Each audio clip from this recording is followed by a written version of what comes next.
Hey everyone, Anitra Rice here. It's so funny how um, every day is different. Like, really, really different. Like, um, today I felt stronger, although there were moments where I really just wanted to unplug from the world.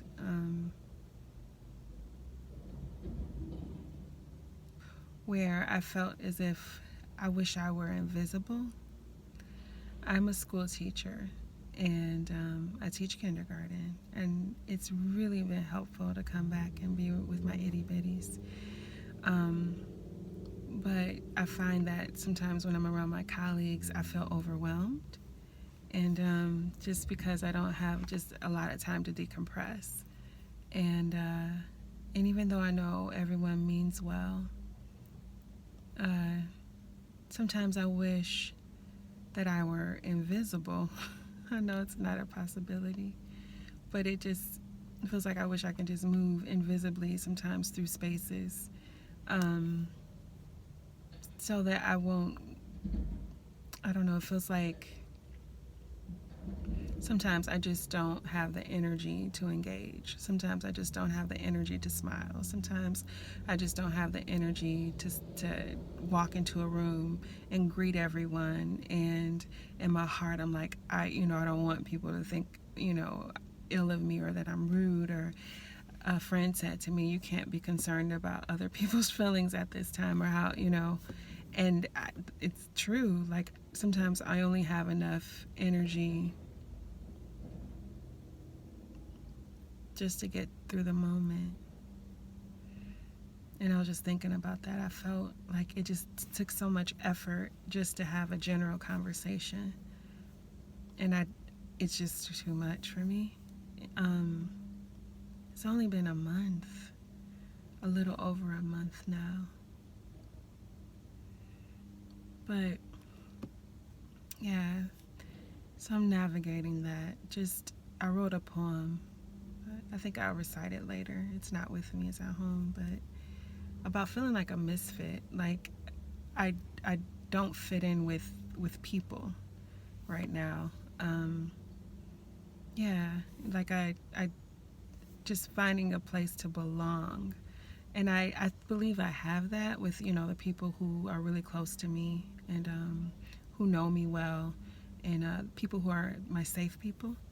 Um, I belong with them, but just moving in and out of everyday spaces with everyone else, it's really challenging because I don't always have the energy to um, to engage. Um, I will say this, that I feel buoyed by love. I think about that song, On the Wings of Love. That's what it honestly feels like. Like I'm being held up by love, um, by people who have been praying for me. I've heard my closest friends, or I didn't even know, they started fasting for me. Me and my family, not just me, but me and my family. And that is literally sustaining me. It still feels like I know it's real, but it almost still feels kind of unreal. Like I've accepted it, I know what it is, but it's just like, getting used to this new space is really interesting. But and then yeah, every day is so different, and even every moment is different. Like yesterday I was so just down and just really full of sadness. I have sadness every day, and I never feel like I used to feel prior to my baby leaving. But I don't know. It's like so I don't know, what is today? Today is Tuesday, I think. Yeah, January 14th. I have grief brain, so my brain is foggy. I don't always remember stuff very well. But So like the weekend, so Saturday, Sunday, and then Monday, I had all of this hopeful energy where I was still grieving, I was still crying and processing things, but I just felt hopeful. Um, but within that, there were still these cycles like of anger, at random things, random people, and my mind sometimes is just a string of just obscenities. Praise God. But it's true. It's just like, like I was at the gym. This is kind of a funny story. I was at the gym and there was this guy who was being rather obnoxious, and he was behaving in an entitled way, and he was very, very rude to the people at the front desk, and he was trying to make them call someone about the TV that wasn't working, and they told him politely that they didn't have control over it. Well, you need to call someone and get someone higher on the phone. And it was on a Sunday. It's like, really? And all of a sudden, like, normally I would have been like just regular irritated. I was like, oh, like almost like about to just like say some really nasty things to this man. And I'm glad I didn't. And I was like, Lord, I need your help, because I'm like a loose cannon right now. And later I was able to kind of turn it into a comedy in my head so that I could just laugh it off and like laugh at myself, because like how they talk about the different stages of grief. Like, yeah, anger, like you think you're going to be it doesn't necessarily, I've never read where it's like specifically that you're going to be angry at something or someone. Like, I've heard of being angry at the person for dying, and I've experienced that too, even with Josiah. Like, really, Josiah, you really went off and killed yourself? And it sounds crazy for me to blurt that out, but it's true. It's all a part of this grief process. I was so angry. Like, I wasn't really strongly angry at him, but I was like frustrated, like mama's anger. Like, for real, Josiah, this is what you're going to go out there and do? You didn't turn my life into a CSI movie. Like, I'm talking to the Emmy, the medical examiner on the phone, and she's talking about the CSI agent that was on the scene and all this BS. Are you kidding me right now? And so I was like really irritated with that, with him. And I was angry at God, like, and I moved through those spaces, and I'm no longer angry at them. Now it feels like I'm just angry at dumb stuff, like people, and just irritable. And I'm literally like praying my way through, because I'm like, Lord, and I don't want to cuss people out, I don't think that's very becoming. I don't want to be that person. It's actually pretty funny though. I need to find comedy, because this is like crazy. Like, this is my life right now. So I have to find something to laugh at. Like, I cannot picture myself I can cussing people out. Just, that's not cool. I don't know. It might feel good in the moment, but I'm sure it would. But after that, because of who I am, I would definitely have an integrity hangover. And I would feel horrible after that. So I'm praying that God, does something in my heart, in that I would, be able to exercise self-control while I'm grieving, so that I won't curse anyone out or fight them in their face.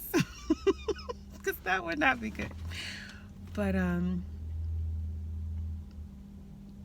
yeah, yesterday I don't know if I would have been able to laugh, but today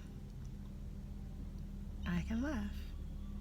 And so I'm just riding the waves.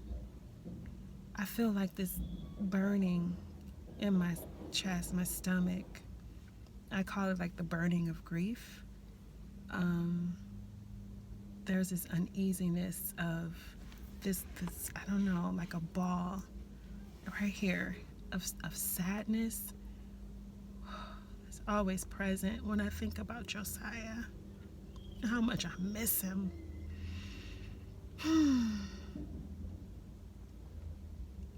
Love people well. I don't know if that sounds random, But people in your life, love them well. Love them well. Be kind to people. You never know what people are enduring. And make space to be able to talk about mental health, and especially with men. Josiah and I were very close, and we talked openly about mental health and mental illness. I have OCD, and I've been able to manage it now for some time, and I'm so grateful.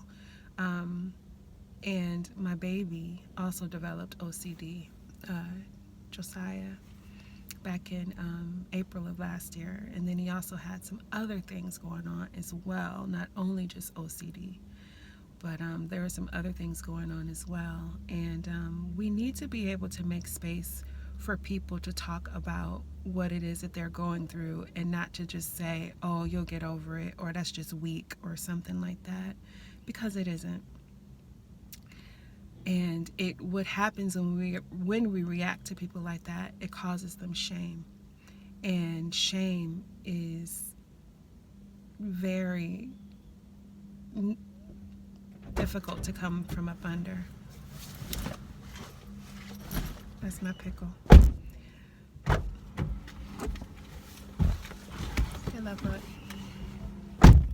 Why are you recording? Because I was doing the video. Is this Facebook Live? No, it isn't. It was going to go on YouTube. Oh. Okay. Mommy duty. But love people well and become more informed about mental health. I love you. I love you too. Mm-hmm.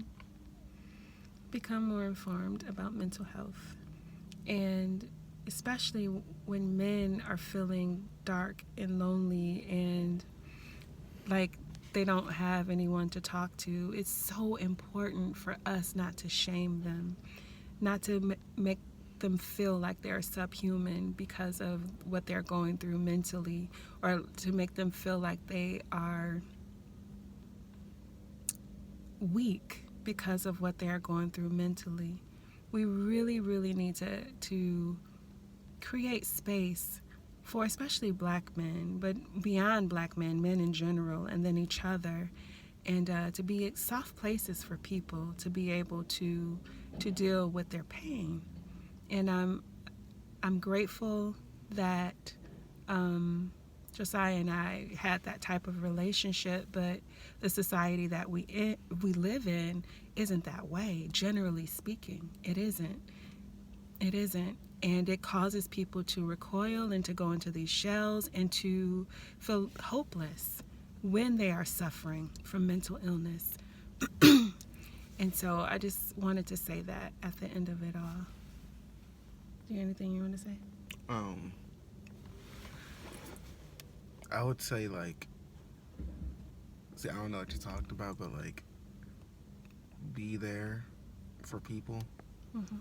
And don't neglect anyone's feelings. Mm-hmm. And say that, like, you're not feeling that because you don't know if what they're saying is, because what they're saying might be true. Mm-hmm. And like, I wish like sometimes I do that more. Do what more?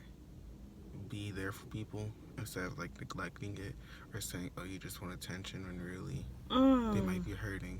Or like, even when they don't admit they're hurting, still check up on them. Or like, even if someone doesn't like to admit they're hurting, yeah, be open for them when they finally want to admit, and pour everything out and like just be out in the open. Because if you neglect them, then they'll feel like they have no one else to go to. Yeah, that's good, baby.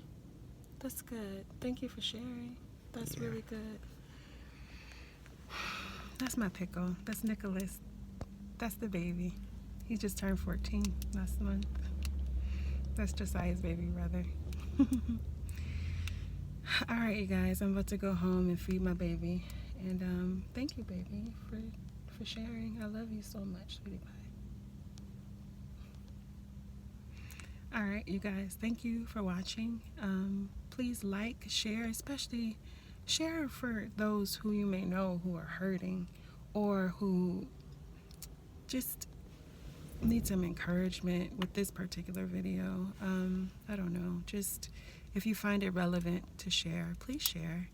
All right, you guys, thank you for supporting this. I love you. God bless you. Please continue to pray for me. Pray for Nicholas. Pray for Jaden. Pray for their dad. Pray for all of our family because we're hurting. We miss Josiah so much. All right, you guys. All right, talk to you later. God bless.